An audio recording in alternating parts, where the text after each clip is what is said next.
Founders of Tackable.com. Up here is our CEO, Ed Lucero. That's not the demo. I want to give you a quick overview of the product and then show you a demo and then answer all of your questions. So, briefly, Tackable is a live photojournalism platform for newspapers. So reporters and editors create photo assignments that are time and location specific. Those photo assignments sit on a map, and anyone from the public can see those assignments and go out and complete them using their smartphones. So you can see your photo printed in the newspaper the next day. There's also a ton of game mechanics, so you win points and badges and stuff like that. Readers are also encouraged to send in live photos of the interesting things that they stumble on. So if you're driving past a house fire, get out of your car, take a photo, put it up on the map with a caption, and you could see a reporter giving you a call in 10 minutes or so to ask you more about that fire.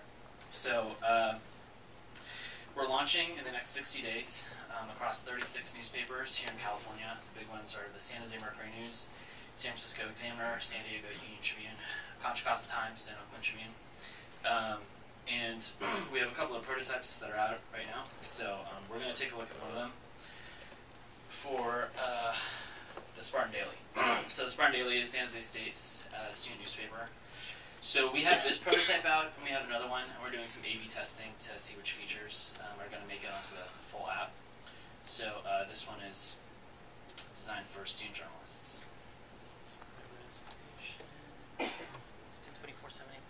Yeah, that'll work. You can go 1280 by 1024 too. So, yeah, that's good. It's a little stretched. So this app is live if you're interested in downloading it and trying it out. Just search for Spartan Daily. So what you see here is the latest assignments created from the editors and the reporters there at the newspaper. So if we scroll down to Moving Day, it's a pretty good one. Sorry. No, it's fine. So it says, the spring semester is starting up again. Take pictures of students moving back into dorms and campus housing. So if we click on the map, what we see is the exact location of that assignment. And so it's actually pretty specific. It's right above the dorms at the corner of campus.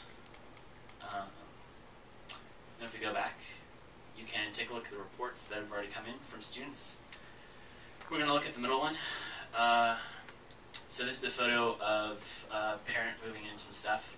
So the caption says, parents were helping their kids move to Joe West in Campus Village. So if we scroll down, what you'll see is a student named Cecile sent that in. So if we click on Cecile's photo, we see his complete list of other photos that he's taken for this app.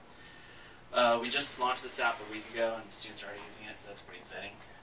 You can also comment and look at a map of exactly where the photo came in. And so when we zoom in, we see that the photo is taken on the sidewalk right outside of the dorms, so it's pretty exciting. If we go back, let's take a look at some of the live photos.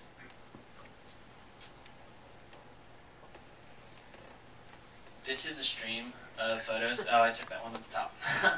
Tackable is getting ready to pitch at SVNewTech, yay. Okay, so yeah, if you look down here, like this is just a live stream of photos that are coming into the platform. So you're encouraged to comment on them, engage with the users, follow them, that kind of stuff. We have standard social features, so the leaderboard is actually pretty cool. This is one of the game mechanics things that we're looking at. So for students, we're launching this taco leaderboard. So if you win, at the top, you get free tacos for the week, which is kind of cool. But you know, when we roll it out to the public, you know, we're gonna experiment with some other stuff. So yeah,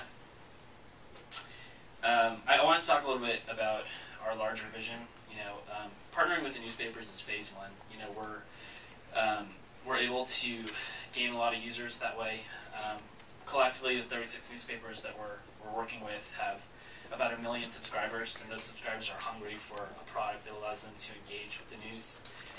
But really, our global vision is to produce a product where you're live broadcasting from the scene, so on a map. And it really breaks the social network and replaces it with something else. So like this week, for example, the big story is the Egyptian protests. So with this platform, eventually in the future, we hope that you'll be able to pull it over to the map of Egypt and see live photos coming off, coming from the ground, and really seeing photos from around the world and connecting with the citizen journalists that are on the ground.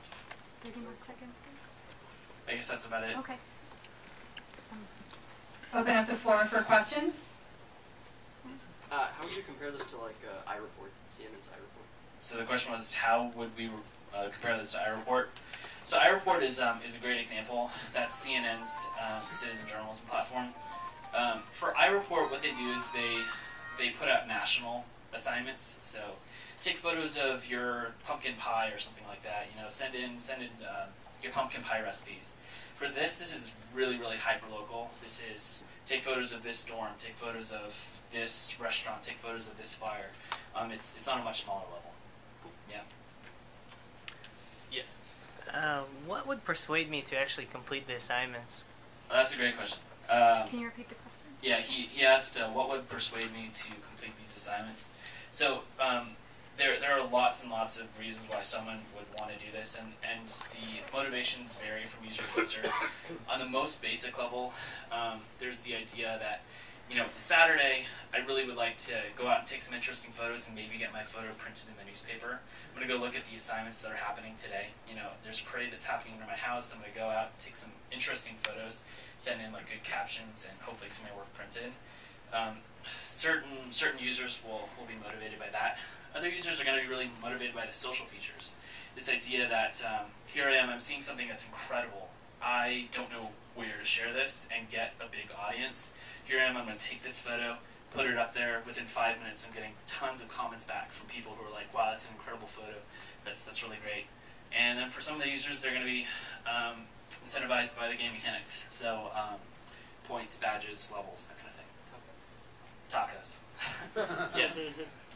So in the news, there's always this issue, you know, going back, I remember that, you know, if an image is printed of something really gross or, you know, like you don't want to see that kind of thing, and that's been, you know, there's been scandals about that in traditional journalism. So how do you moderate like a continuous, you know, stream of images to see that no one is taking, you know, a picture of someone who's just been shot in the head or something very graphic that, you know, wouldn't fly in traditional media? That's a great question. She asked about content moderation. So, you know, we were employing like the traditional software kinds of things that, you know, block nudity. But also we give a lot of the power to the community, so they're able to flag photos that they find inappropriate, and that goes through the back-end CMS, and then we take a look at that stuff. But really the amplifying that photo out to the public, you know, is up to the editors at the newspaper, and so they decide what they want to run. Yes? Ownership of the pictures, permissions? Yeah, the question was about ownership. So these are open. These are open to the public, so newspapers can use them for free. So what they're getting is this stream of free digital content, which is pretty compelling for them. It's just like if you were to share a photo on Twitter or share a photo like on a public photo sharing site. Yeah. Anyone else? Who owns the IP of the photos that are taken? We do. Anyone else? Okay, great. Thank you so much for coming out and